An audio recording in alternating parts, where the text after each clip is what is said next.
já no bom dia, aguardando esse momento único. Vou chamar ao palco ela, Carol Fanaro, com o tema comunicação não violenta. Carol, por favor, venha. Olá! Tome seu lugar, pode ficar aqui. Seja bem-vinda. Boa palestra para você, fique à vontade, estarei te assistindo. Muito obrigada. Licença. Gente, aproveita, faz pergunta. Bom dia! Estou muito feliz de estar aqui. Muito obrigada, Gabi, pela apresentação. Muito obrigada, Soluta. Obrigada a você que está aí, colocando, como a Mari fala, o seu tempo, que é a moeda mais cara, para me ouvir falar de comunicação não violenta, que é a tecnologia da relação. Só que o que eu quero saber agora é se você está aí hoje, como que está seu humor? Agora, eu só vou precisar de uma ajuda aqui. Como é que eu coloco a minha apresentação? Vamos... Isso! Essa aí sou eu, e eu vou falar da comunicação não violenta como tecnologia das relações. E aí, o que eu preciso saber de você é como é que você está se sentindo hoje nessa escala de emoji. Eu já começo dizendo que eu sou uma mistura do 1 com 4, com 18. É um misto de emoções. Primeiro, porque eu gosto muito de falar. E segundo, porque eu gosto mais ainda de falar quando o assunto é comunicação não violenta. Então, se você puder ir colocando aí para mim no chat que número de emoji te representa, enquanto você vai colocando, eu vou falando sobre mim. Quem sou eu? Quem é Carol Fanaro? Eu sou essa pessoa que está aí com esse monte de setinhas dizendo tudo que eu já fiz. Mas tem uma informação que não está aí e que talvez seja a informação mais importante. A informação que não está aí a meu respeito é que eu coleciono pedras. Talvez você tenha ficado curioso, curiosa para saber por que eu estou te contando isso. Então, se essa curiosidade bateu, presta atenção porque você vai entender. Colecionar pedras fala da minha história. Colecionar pedras fala de algo que é uma característica minha. Agora, essa história das pedras já me rendeu muito. Inclusive, situações de me enrolar para falar, para contar uma história. Isso já aconteceu com você? Você já se enrolou para contar uma história? Enquanto você pensa, eu vou te fazer outra pergunta. Você já interrompeu ou foi interrompida enquanto você falava? Eu acho que para essa aqui várias pessoas devem ter dito que sim, né? Ou porque interrompeu, ou porque foi interrompido. Muito bem. E essa aqui? Você já precisou gritar para se sentir ouvida? Para se sentir ouvido? E você já deixou de falar com medo do que as pessoas iam pensar? E essa é muito boa, porque às vezes, eu aposto que com alguém aí já aconteceu. As pessoas estão até respondendo, ó, muito sim. Em relação aos emojis, o pessoal está 1, 5, 6, né? Vamos retomar aqui. Agora, em relação a deixar de falar, já deve ter acontecido de você não ter falado, porque você tinha medo do que as pessoas iam pensar. Aí você está no meio daquela reunião de trabalho e bate aquela dúvida. Vou falar, não vou falar, vou falar, não vou falar. E por algum motivo você não falou. Pode ter sido medo, pode ter sido receio, você pode não ter se sentido segura para falar. E aí alguém falou. E o pior, era tão legal que a ideia foi acatada pelo grupo, pelo seu time, e você perdeu uma oportunidade. Você já se deu conta de que isso são violências que a gente comete com a gente mesmo? Pois é. Isso tem a ver com um dos pilares que eu gosto de pensar na comunicação, que é o pilar eu comigo. Que histórias você está contando para você mesmo a seu respeito? Eu fui palestrar nesse evento que está aí nessa foto, e quando eu cheguei lá no camarim, tinha esse banner escrito: a vida é uma aventura só de ida. E aí eu me peguei pensando nesse banner. A ação muito atenta fez essa foto. Quando eu vi a foto, eu coloquei na apresentação, porque ela me lembra uma história da minha vida de quando eu tinha mais ou menos uns 13, 14 anos, e eu estudava numa escola estadual, e na escola do bairro vizinho, a gente tinha tido a oportunidade de estudar uma segunda língua, e no caso era o francês. Só que, como eu morava muito perto da escola onde eu estudava, eu tinha passes. Na época que o passe não era bilhete único, para quem é de São Paulo, a gente usava passes de papel. E eu tinha um só para ir fazer a matrícula. Assim como está nesse banner. A vida é uma aventura só de ida. Mas eu estava me contando uma história ali de que eu ia estudar francês. Eu estava convicta de que eu tinha como ir mesmo com passe só de ida. E eu precisei me posicionar, uma adolescente de 13, 14 anos, com meu pai e com a minha mãe, que passavam por um momento financeiro muito difícil, que não deixava faltar nada em casa, mas que algumas coisas não eram possíveis, nem o passe para eu ir fazer a matrícula. Muito bem. Meu pai tinha uns passes contados para ir trabalhar. E se ele me desse o passe dele, ia acontecer que ia faltar para ele. Mas eu preciso contar para vocês. Eu fui. A minha convicção era tanta, o meu posicionamento era tanto, que eu fui fazer a matrícula. Eu fui e voltei, tanto que estou aqui hoje dando essa palestra para vocês. Agora, olha só. O que eu estou querendo dizer aqui? Eu estou querendo dizer que a primeira coisa da sua comunicação é que ela passa por você, pelo seu valor, pelas suas crenças, pela sua história, por aquilo que você acredita, pelas suas necessidades e por aquilo que você sente. E com essa história, eu conto para você que quanto mais eu me conheço, melhor eu me comunico. Eu, se fosse você, tirava um print dessa tela, postava, marcava, fazia um monte de coisa, porque isso é um mantra que você tem que levar para a sua vida. Autoconhecimento e autoconhecimento comunicativo fazem você se posicionar melhor no mundo. Só que não é só isso. Porque nesta relação existe o outro. Comunicação é relação. Existe um outro que, assim como eu, tem a sua história, as suas crenças, os seus valores e as suas necessidades e os seus sentimentos. E essa relação vai sendo colocada, vai sendo configurada a partir dos meus valores e dos valores do outro. Nesta hora é que a gente fica mafagafizado com os ruídos de comunicação. Eu usei uma palavra mafagafizar, que é uma brincadeira que eu faço com o trava-língua do ninho dos mafagafos. Sabe aquele? No ninho de mafagafos, há 7 mafagafinhos, quem os desmafagafizar, bom desmafagafizador será. Muito provavelmente, porque eu sou fonoaudióloga, trago essa brincadeira do ninho dos mafagafos. Aliás, se alguém conseguir fazer o ninho dos mafagafos aí rapidinho, como eu fiz, também pode me marcar lá no Instagram, que eu mando um presente bem especial a respeito de trava-línguas e articulação e dicção. Mas voltando ao nosso tema aqui, os ruídos de comunicação e a desmafagafização da vida, o que significa isso? Significa que entre o que eu falo e o que o outro entende, tem todos esses valores, tem todas essas crenças, tem todas essas necessidades e esses sentimentos. E isso traz uma responsabilidade muito grande com quem fala, não só com quem escuta. Porque você não vai controlar o que o outro vai compreender, nem o que ele vai sentir. Mas você pode moldar, você pode balizar, você pode calibrar o que e como você fala, o quando você fala, para quem você fala e também quando você cala por escolha. Porque ser calado é violência. Agora, calar por escolha não é violência. Só que eu preciso dizer que não é só isso. Eu preciso falar com intenção, mas escutar com atenção. Lembra da história das pedras lá?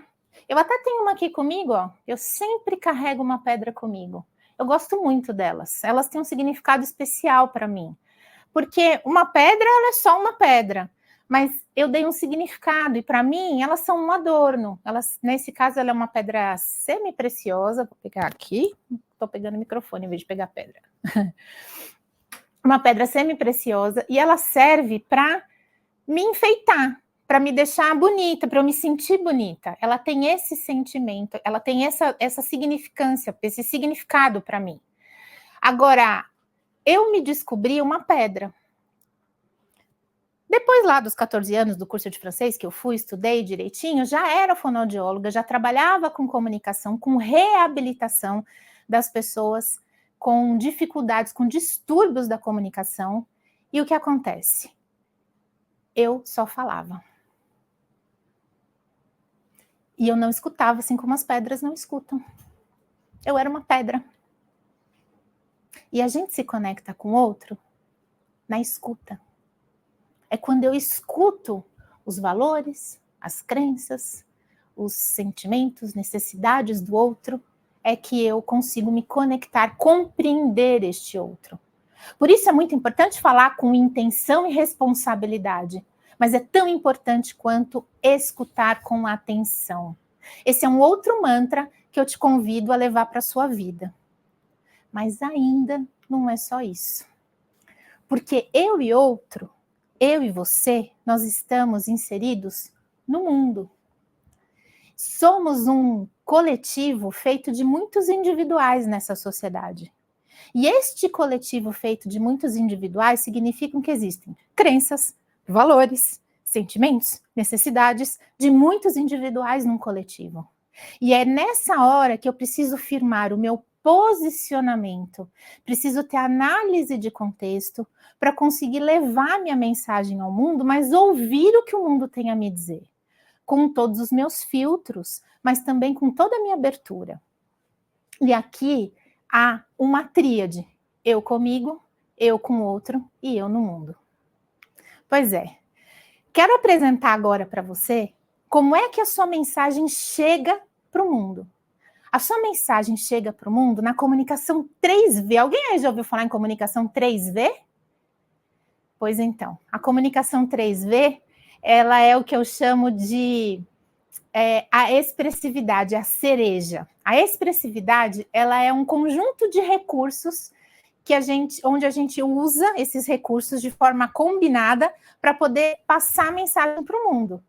E olha só, se eu tivesse aqui fazendo esta palestra, olhando para baixo, articulando menos a minha boca, baixando o volume da minha voz, com meu ombro para frente, com meu braço cruzado, será que você confiaria no que eu estou falando se eu tivesse aqui com essa postura?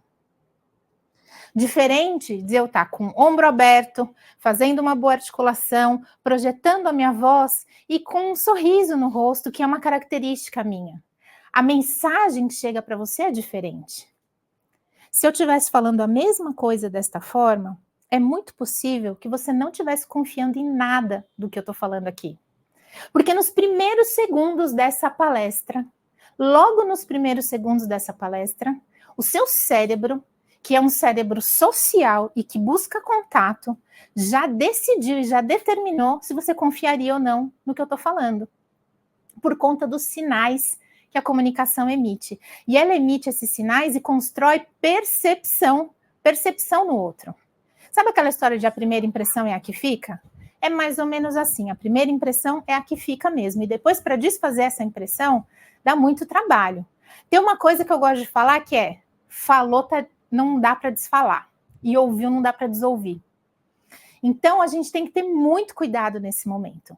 Tem um pesquisador americano da Universidade da Califórnia, que é o Albert Mehrabian, que ele publicou um estudo lá na década de 70, falando dessas porcentagens, dessa responsabilidade de cada um dos recursos da comunicação.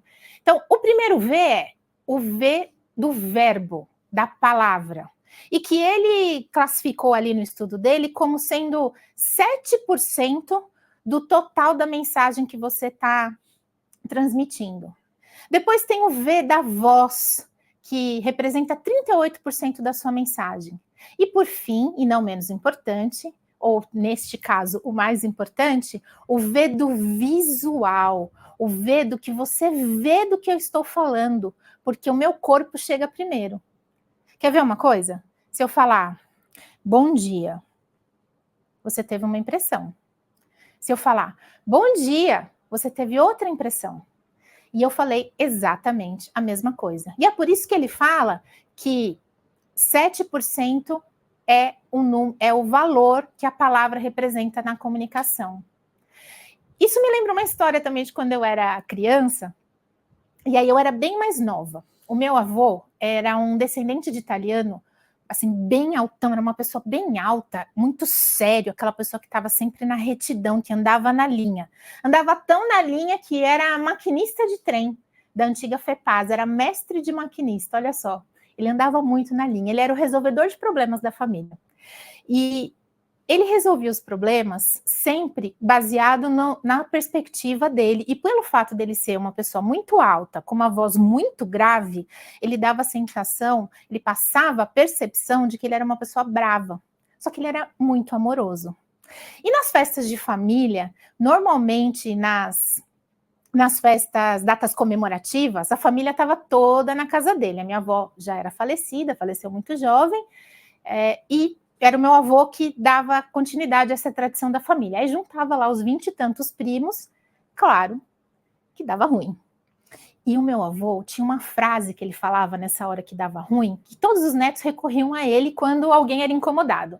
Tinha um determinado primo lá que era com ele sempre que dava confusão. Só que naquele dia específico, naquela festa, eu fui o pivô. E o meu avô falou aquela frase para mim. E ele falou aquela frase com tanta contundência, que eu fiquei desesperada. Sabe o que ele me falou? Ele disse assim: Carolina, você vai dormir descalça. Alguém aí conhece alguém que dorme de sapato? Pois é. O meu avô não combinou o que ele falou com o como ele falou. E a mensagem que chegou para mim é que dormir descalça era uma baita punição. E eu tinha 7 ou 8 anos quando isso aconteceu, e eu só entendi que dormir descalça não era uma punição, era um jeito que o meu avô tinha encontrado de gerenciar um conflito entre os netos de uma forma firme, porém sem violência, porém sem agressões, era fazendo essa brincadeira que eu não tinha maturidade para entender. Eu já tinha 7 anos e eu não entendi. Eu chorei, eu sofri. E a minha mãe foi ficando irritada com o meu sofrimento. E o que eu queria da minha mãe era acolhimento. Era, não, minha filha, vai dar tudo certo. Não, você vai superar isso. Mas ela foi ficando irritada com aquilo. Quando ela me fez essa pergunta, você por acaso dorme de sapato? Também meio brava ali, irritada, foi que eu entendi e meu choro copioso virou uma bela de uma gargalhada. Tudo isso para contar que o corpo chega primeiro, que a voz chega depois e que a palavra chega por último. Mas isso se as coisas estão incongruentes.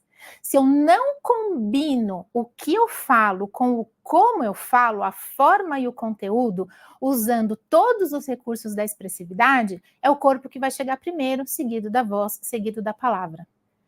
Mas você deve estar perguntando aí, tá, mas e aí, Carol, a palavra não tem importância? Ela tem sim, ela tem muita importância, e elas são tão importantes quanto as pedras que estão nos nossos caminhos. Eu gosto de dizer que as palavras são como pedras, porque elas tanto podem construir pontes que nos conectam, quanto muros para nos afastar das pessoas. E aí a gente vai recheando, a gente vai colorindo essa comunicação com os recursos da expressividade. Tá, e o que você vai fazer com as pedras que estão no seu caminho, que aparecerem no seu caminho? Quando eu percebi que eu era uma pedra e que eu não escutava, eu fui estudar comunicação, eu já era fonoaudióloga, eu já trabalhava com reabilitação em ambulatórios, eu já tinha consultório e eu não escutava. Como é que se atende uma pessoa que você não escuta? Como é que você se conecta com alguém que você não escuta? E aí eu virei gerente, virei gestora de serviço de saúde. Como é que você lidera uma equipe se você não escuta? Quando eu me dei conta disso e que as pedras poderiam ser meu adorno, mas eu não poderia ser como elas, eu fui estudar e cheguei na comunicação não violenta. A comunicação não violenta, que foi proposta pelo Marshall Rosenberg, um psicólogo americano que passou parte da sua infância em Detroit, ela tem como coração a conexão. E eu acabei de dizer para você que a gente se conecta quando a gente escuta, e eu não escutava. Agora, Para gerar essa conexão, existem os 4 famosos passos, os 4 componentes básicos da comunicação não violenta, que é o que várias pessoas falam por aí, e é verdade, ele sistematizou em 4 passos para ficar fácil e didático da gente entender, mas não é simplesmente uma técnica. Para mim, comunicação não violenta é um modo de vida, uma filosofia de vida, é um jeito de se comportar comunicativamente. E esses passos são a observação, seguidos do sentimento, da compreensão de necessidades e de realizar o pedido. Só que para isso a gente precisa de 3 coisas básicas: presença, intenção e contexto. Lembra lá do meu avô? Estava presente? Estava pleno, presente ali, querendo gerenciar um conflito com o avô. Aliás, com os netos. Tinha intenção de acabar com aquele conflito. Tinha um contexto? Uma festa de família. Usou os recursos de expressividade de forma incongruente como estratégia para resolver aquela questão. Por que ele fez isso? Porque ele leu a situação e porque ele precisava lançar a mão de algum recurso para resolver aquela situação. Então, uma atitude comunicativa, um posicionamento comunicativo dele resolveu a questão de uma forma não violenta. Talvez até gerasse medo em alguns momentos, porque eu fui uma das que fiquei com medo, mas depois que eu entendi, virou graça. Agora, tem uma coisa que é muito importante, é que existem violências que a gente comete sem perceber que está sendo violência e achando que não é violência. E eu estou falando aqui, gente, das violências que a gente comete nas nossas relações, desde que elas não firam a integridade ou a saúde de ninguém. É sobre essa perspectiva que eu estou falando e isso precisa ficar muito claro. Este parênteses feito, a gente segue aqui. A comunicação não violenta, ela vai tratar de como você se relaciona para ter ambientes mais saudáveis. A questão dela é a conexão para gerar um entendimento. Quando eu falo de sentimento e de necessidade, de compreender sentimento e necessidade, eu estou falando de um sentimento que eu simplesmente sinto. E ele carrega uma mensagem. E a mensagem que ele carrega é de que existe uma necessidade a ser atendida. O próprio Marshall Rosenberg fala que toda violência é a expressão trágica de uma necessidade não atendida. Lá na hora em que eu senti medo, quando meu avô disse que eu ia dormir descalça, eu tinha uma necessidade que era o acolhimento da minha mãe. E quando a minha mãe não me deu esse acolhimento, eu me senti frustrada e continuei chorando e continuei com medo. Eu era uma criança, esses eram os meus recursos naquele momento, era tudo que eu podia fazer. Só que depois eu fui crescendo e fui entendendo essa sequência de coisas que não são tão lógicas e nem tão didáticas assim, mas que a gente precisa pensar e lembrar das coisas que acontecem na nossa vida e que nos remetem a essas situações. Pensa aí no seu trabalho. Em algum momento, você deixou de receber um relatório que era para ser entregue no final da semana. E aí você falou, poxa, mas a pessoa daquele setor é muito relapsa, é muito displicente, não me entregou o relatório. Só que quando você pediu o relatório, você disse que você queria o relatório na sexta-feira, às 15 horas. Porque o final da semana pode ser que seja sábado. O final da semana pode ser que seja sexta-feira, às 18. Você foi específico? E quando você disse que a pessoa era relapsa porque não te entregou o relatório, é verdade isso? Isso é fato ou é factoide? Então, quando eu falo de observação, eu estou falando de separar o que é fato do que é factoide, o que é real do que é julgamento. O julgamento é importante. A gente precisa julgar, ele nos protege. A questão é o que a gente faz com ele. A gente vai ficar nele o tempo todo?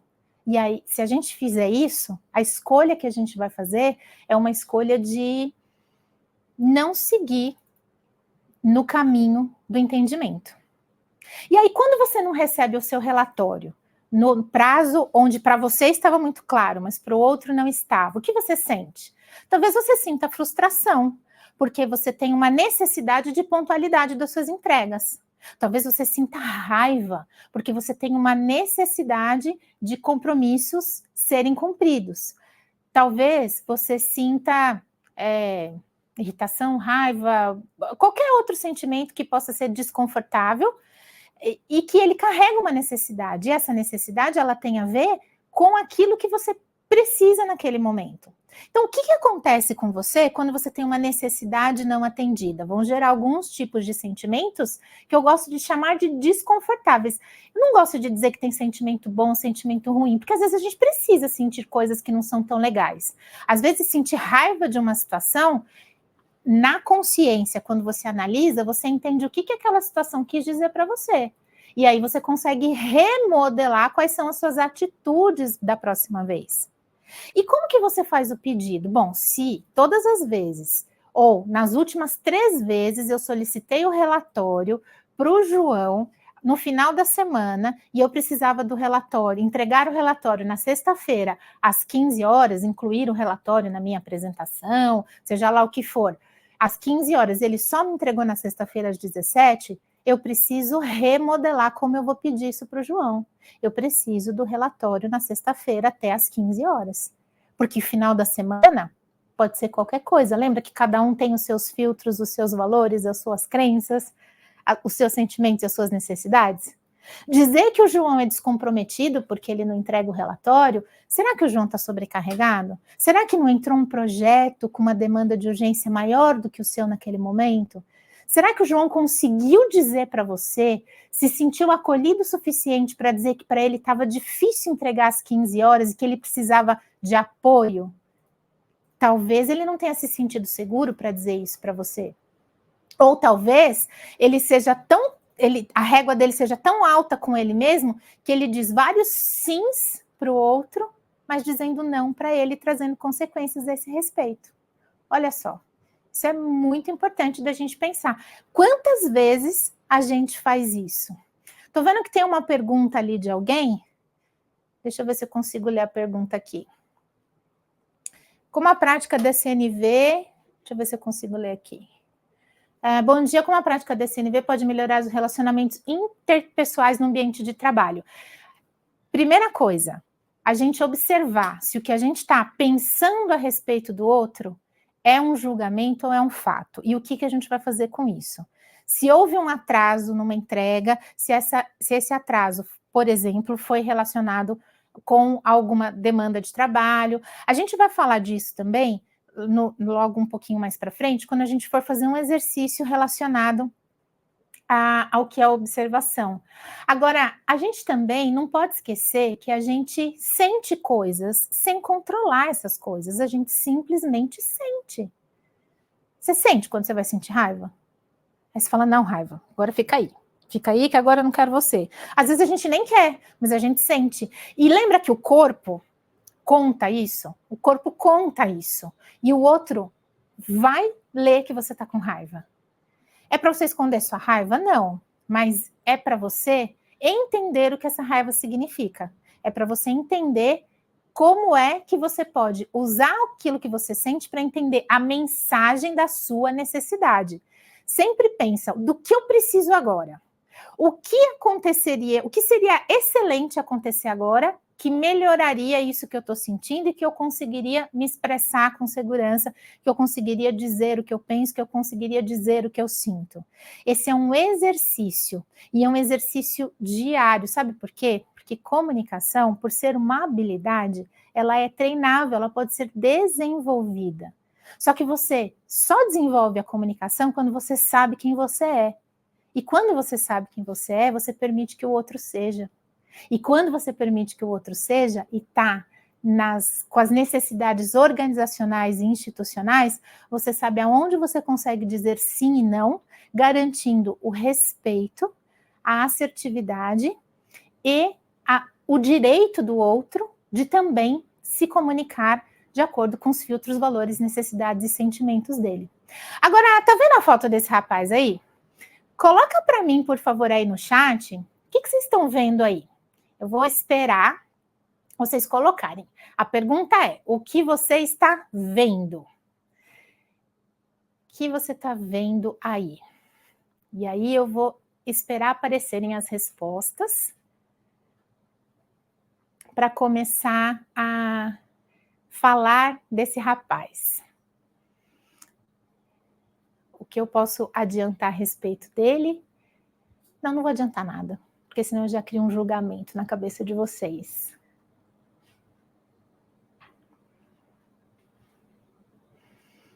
O Fábio respondeu, postura. Homem fazendo musculação, ótimo. Quem mais? A Camila respondeu. Um crossfiteiro. Que mais? Uma pessoa na academia, ótimo. Quem dá mais?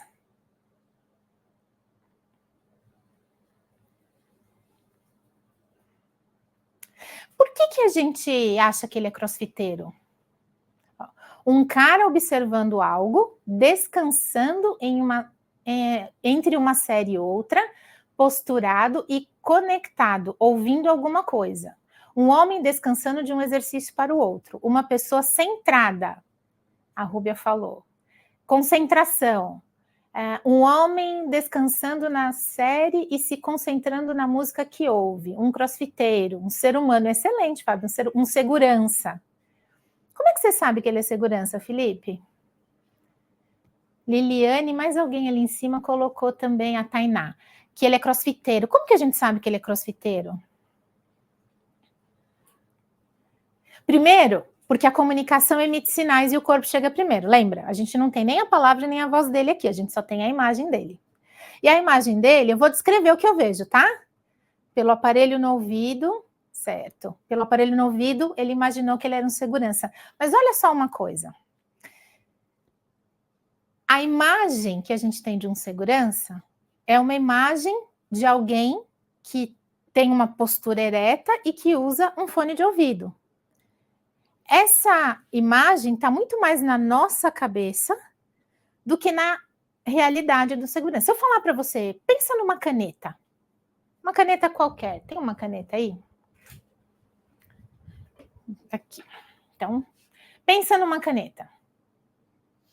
Agora que você já pensou na caneta, eu vou te mostrar a caneta. Aqui. Foi nessa caneta que você pensou? Aqui, ó. Foi nessa caneta que você pensou? Provavelmente não. Porque a caneta está aqui, ó. Essa é uma caneta tanto quanto essa que você pensou. Só que ela está aqui. A caneta existe muito mais no nosso pensamento, quando a gente só fala caneta, do que qualquer outra coisa. Opa, fui para frente, não era para frente. Ou fui para trás. Vamos para frente de novo. O que acontece aí? O Oscar Angarden, a gente não sabe se ele está concentrado e nem se ele está descansando. A gente julga que ele está descansando pelo sinal que a comunicação dele emite. O que eu estou vendo? Um homem com o braço direito tatuado, um fone no ouvido direito, o esquerdo eu não consigo ver, com uma camiseta preta, escrito CrossFit, sentado num ambiente com aparelhos de musculação. É isso que eu estou vendo aí. Agora, se ele é crossfiteiro, se ele é segurança, se ele está descansando entre uma série e outra, se ele está concentrado, isso é a minha cabeça que está dizendo. É o meu julgamento a partir dos meus valores, da minha história, das minhas crenças, da minha vivência sobre o que é ser um crossfiteiro. Agora, eu quero que vocês me digam qual é a profissão desse rapaz. E anotem o nome dele e depois vocês vão procurar. Porque tem várias coisas. Antes de procurar, vocês me contem o que vocês acham. Não me boicotem agora. Por favor, o que vocês acham qual é a profissão dele? E enquanto vocês vão escrevendo para mim qual é a profissão dele, eu vou dizendo para vocês que tudo que a gente falou a respeito dele é julgamento. O que eu observo é o que está concreto. Então, o João não entregou o relatório na sexta-feira, às 15 horas. Isso não significa que o João é relapso, nem que o João é preguiçoso, nem que o João é descomprometido. Significa que, pura e simplesmente, ele não entregou o relatório. O porquê disso, você vai ter que fazer o exercício depois. Ó, já estão falando aí, ó. ele é personal, ele é nutricionista, poderia ser, né, Tainá? Verdade. O Fábio está dizendo que ele é personal. Por que o Fábio diz que ele é personal e a Tainá diz que ele é nutricionista?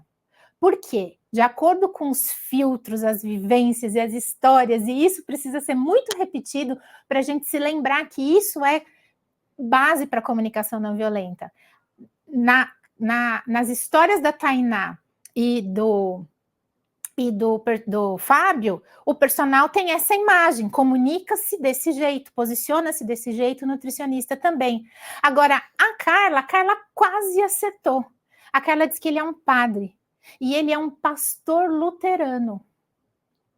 Pois é, ele é um pastor luterano. Ó, falei para não pesquisar, Carla. Mas é isso mesmo. Ele é um pastor luterano. E por que a gente não imagina? Por que a Tainá e o Fábio não colocaram logo de cara que ele era um pastor luterano? Porque na nossa vivência, a gente não vê esta imagem para um pastor. Parece que para ser pastor, a gente não pode ter esta imagem. E a gente vai criando pré-julgamentos a respeito disso. Então, observar e separar o que é fato do que é julgamento é o mais importante, porque a partir daí você reconhece sentimentos. Lá na hora que o João não entregou o relatório, o que você sentiu e que necessidade você tinha. Olha que você entende isso, você vai fazendo uma engenharia reversa. E aí consegue fazer um pedido claro, que seja específico, respeitoso e que não generalize. E que não coloque rótulos nas pessoas daquilo que elas não são. A gente julga pela aparência, você tem toda a razão, Fábio. E muitas vezes a gente é levado por essa aparência, e essa aparência ela vai levar com que a gente consiga abrir ou fechar portas, construir pontes ou barreiras nas nossas relações. Lembra que eu falei que comunicação é treinável? Se ela é treinável, significa que eu consigo olhar para o sinal que eu estou emitindo para passar a imagem para o mundo. É como eu me posiciono, é que atitude comunicativa que eu tenho. A Carla está falando, é igual ao livro Julgamos pela Capa. É isso mesmo, a gente julga pela capa, e ter consciência disso já é um baita sinal para quem me perguntou lá em cima como usar a CNV para melhorar o ambiente de trabalho. É deixar o ambiente, deixar o julgamento de lado, ele vai acontecer, a gente não vai deixar de julgar, isso é uma ilusão, isso faz parte da proteção. Se há um bichinho esperto nesse mundo é o cérebro, porque ele quer economizar energia, então ele vai colocando o repertório dele ali, isso é perigo, isso não é perigo, isso é perigo, isso não é perigo, para manter a gente vivo, e por isso que ele julga. A questão é sair da reação e ir para uma ação. Por isso que a comunicação não violenta também é chamada de comunicação consciente, que é quando a gente traz para a consciência para tomadas de decisão e atitudes comunicativas melhores. Esse aí é o Marshall Rosenberg, e vocês estão vendo ele aí com dois fantoches. Com um fantoche de um lobo, que ele chama de chacal, e o outro uma girafa. E ele usava essa analogia, ele é contemporâneo nosso, ele faleceu em 2015. E ele usava essa analogia para falar da comunicação violenta e da comunicação não violenta. O chacal, ele descreve como um animal, como ele é um animal de caça, ele está sempre pronto para reagir, e é um animal rasteiro. Então, está sempre olhando para baixo, procurando se defender. É aquele animal do ataque rápido, porque ele precisa disso para sobreviver. O chacal não é nem bom nem mal, ele é o chacal.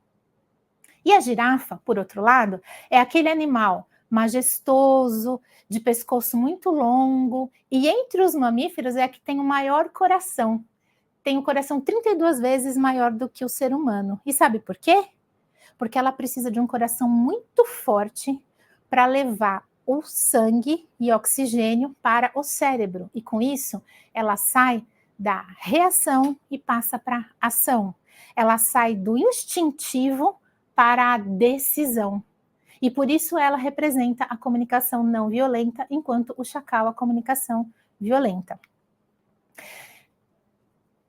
O Marshall falava que quando a gente usa essa linguagem do chacal, a gente está fechando oportunidade, a gente está abrindo caminho para conflito e para desconexão. O conflito, ele vai existir. A gente não vai acabar com os conflitos usando a comunicação não violenta, mas a gente vai lidar melhor com o conflito a partir da perspectiva da comunicação não violenta. Porque a gente vai pensar que uma necessidade, uma compreensão de uma necessidade, não é necessariamente atender essa necessidade e muito menos concordar. Eu posso respeitar a opinião do outro, eu posso respeitar a posição do outro sem concordar. Eu tenho esse direito. Porque comunicação, além de tudo, é direito também. E o chacal, ele não tem, na analogia do chacal, não tem esse respeito. Então, cria-se desconexão, porque você entra num paradigma da dominação, onde um está certo e o outro está errado. Agora, a girafa, ao contrário, eu acho linda essa frase do Marshall, que é onde ele fala que a linguagem da girafa é a chave que nos permite honrar a humanidade uns dos outros. E é assim que a gente consegue melhorar os nossos ambientes de trabalho. Por que a gente honra? Porque a gente abre porta para lidar melhor com o conflito e para gerar conexão, mesmo que eu não concorde. Eu preciso escutar para compreender, não para responder. Depois eu respondo, mas não na postura da reação, do ataque, mas na postura da ação, da escolha. E por que ela é tecnologia da relação? Eu tenho um trabalho como gerente, tenho uma atuação como gerente de uma unidade de saúde. E quando eu cheguei nessa atuação lá em 2000, comecinho dos anos 2010, 2011 mais ou menos, eu entendi que eu precisava trazer para a minha equipe conexão e engajamento. E como que engaja a equipe se não conecta, se não escuta? Então, cheguei na comunicação não violenta e usando esse entendimento que começou por mim, eu olhar para mim mesma, eu fui vendo o quê? Melhoria das relações interpessoais, aumento da satisfação das pessoas, porque elas se sentem seguras e não têm medo de dar a opinião delas. Não se trata da teoria do paradigma da dominação, mas do paradigma da colaboração, onde eu posso colaborar com o outro em prol de uma meta e de um objetivo. Eu só preciso calibrar se eu estou falando da mesma coisa e entender se eu atendo ou não, se eu consigo ou não atender as necessidades, inclusive as institucionais. As instituições têm necessidades, as organizações têm necessidades.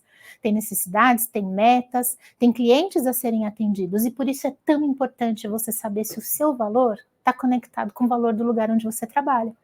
Porque se você precisa atender a necessidade organizacional ferindo um valor pessoal seu, é possível que você sinta coisas bem desconfortáveis, e aí você pode ser mal-humorado, ser infeliz, ser frustrado. Então, só uma reflexão para você.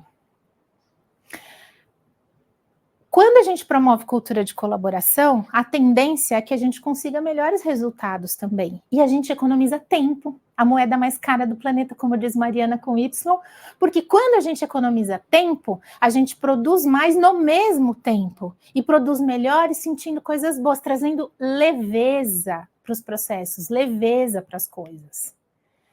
Bom, para resumir, 2 pilares básicos da comunicação não violenta.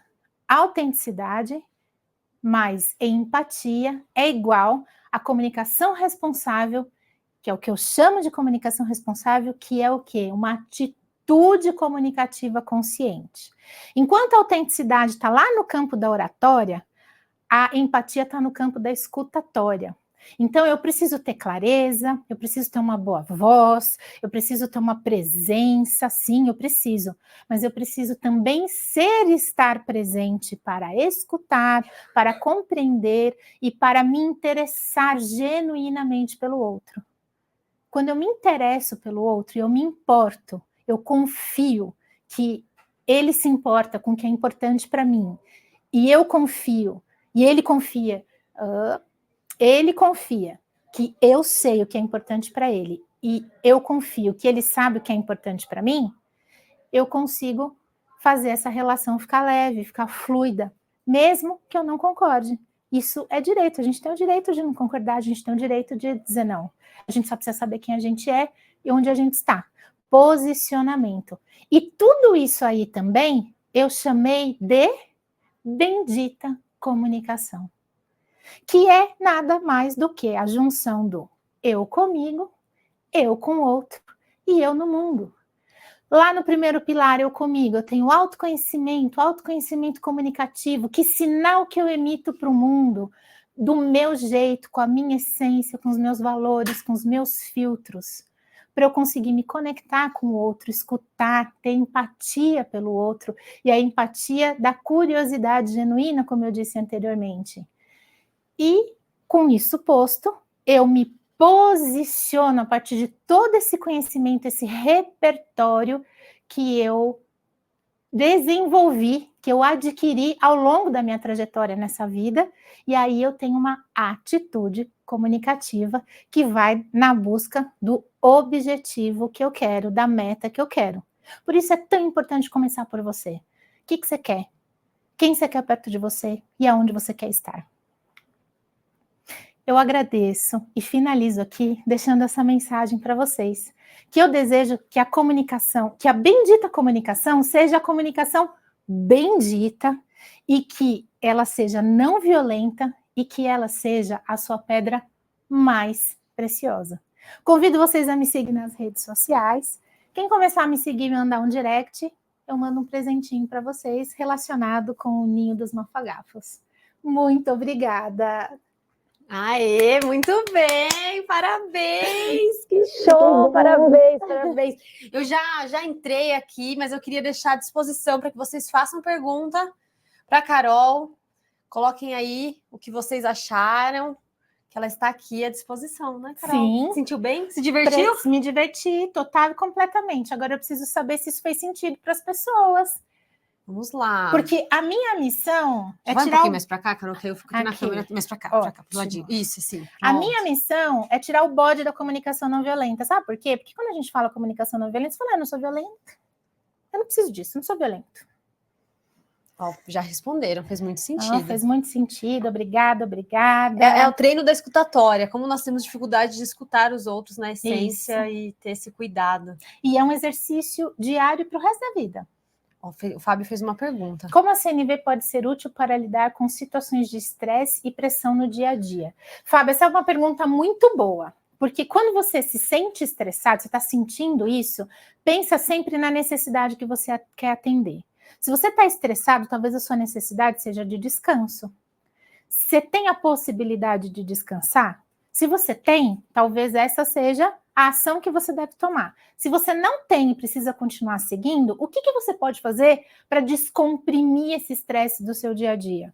O que você pode fazer naqueles 15 minutos que você pode usar para você mesmo para respirar? Respirar é poderoso.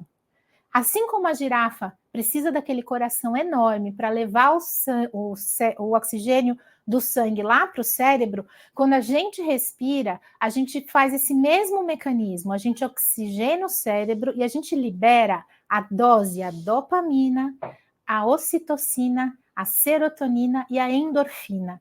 Isso traz mais consciência do que a gente está fazendo. Tem hora que a gente precisa parar e a gente precisa ter consciência da hora de parar. Tem hora que se fala, não vai dar, não vou conseguir, não consigo. Antes de você reagir a alguma coisa, respira para você agir e tomar a sua decisão. Fazer coisas fora do trabalho para descomprimir ajuda no trabalho. Coisas como atividade física, por exemplo, momentos de lazer. A Mari fala muito disso, né? Momentos de lazer, esses momentos de descompressão. A pausa é tão importante na vida quanto na comunicação. E eu dei essa pausa agora de propósito. Porque a hora que eu pauso, eu escuto o outro, mas também eu puxo o ar para continuar falando, porque se não tiver ar, não tem voz, e aí não tem palavra. Então, pensa nisso. Carol, até licença, gente, voltei aqui. Eu acho curioso essa questão da pausa, porque a pausa ela incomoda o outro e, em alguns casos, incomoda nós mesmos. E nós não usamos a pausa corretamente e ficamos aquele. Então, é só uma pausa. Ela não é tão ruim assim. Ela é aquilo, é um momento de respiro, de organizar as ideias e trocar aquele só fica em pausa. Pode ser desconfortável no início, mas com treino flui tranquilamente. Você coloca a pausa no seu dia a dia para fazer um vídeo, para conversar em uma reunião. na sua vida, como a Andressa colocou, que em todos os campos da nossa vida nós conseguimos colocar as questões da comunicação e aplicá-las. Sim, e a pausa, ela é necessária para a gente conseguir processar aquilo que a gente está escutando, aquilo que a gente está sentindo e entender as necessidades. Então, quando a gente pausa, e essa pausa é preenchida por um por um por uma outra palavra que seja desnecessária, a gente está poluindo a nossa comunicação, está poluindo o nosso raciocínio, a nossa consciência, e aí a gente vive de uma coisa que chama infodermia, que é a epidemia da informação, tudo muito rápido, estresse, os relatórios são todos para ontem. Lá na UBS eu brinco que os relatórios chegam hoje, mas eu tinha que ter respondido ontem. Então os prazos são negativos, eu brinco que é assim. Agora, por exemplo, a gente está numa epidemia de dengue, então tudo é muito rápido, porque a situação epidemiológica é muito rápida. Então isso é uma situação de estresse. Agora é uma escolha minha estar lá.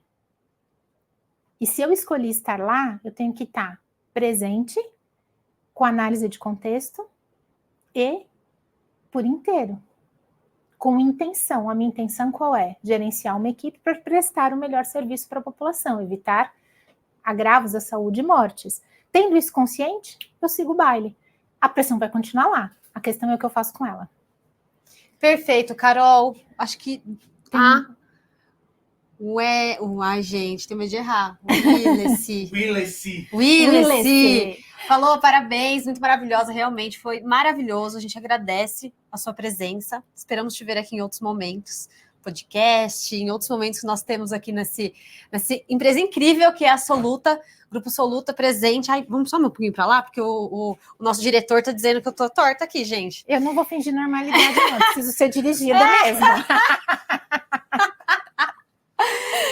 Esse grupo Soluta tão completo que sempre nos acolhe. Eu brinco que eu já poderia ter um crachá de tanto que eu venho aqui, de tanto que eu participo com vocês. Fico muito feliz com esse acolhimento. Carol, muito obrigada. Dia 24 de abril, teremos o próximo Solutalks com a Irã falando sobre inteligência artificial. E eu espero que todos vocês estejam conosco, aproveitando esse momento tão especial que o Grupo Soluta oferece para vocês. E até a próxima. Tchau, gente. Obrigada, Soluta. Obrigada, Gabi. Obrigada, Mari. Tchau, tchau. Tchau.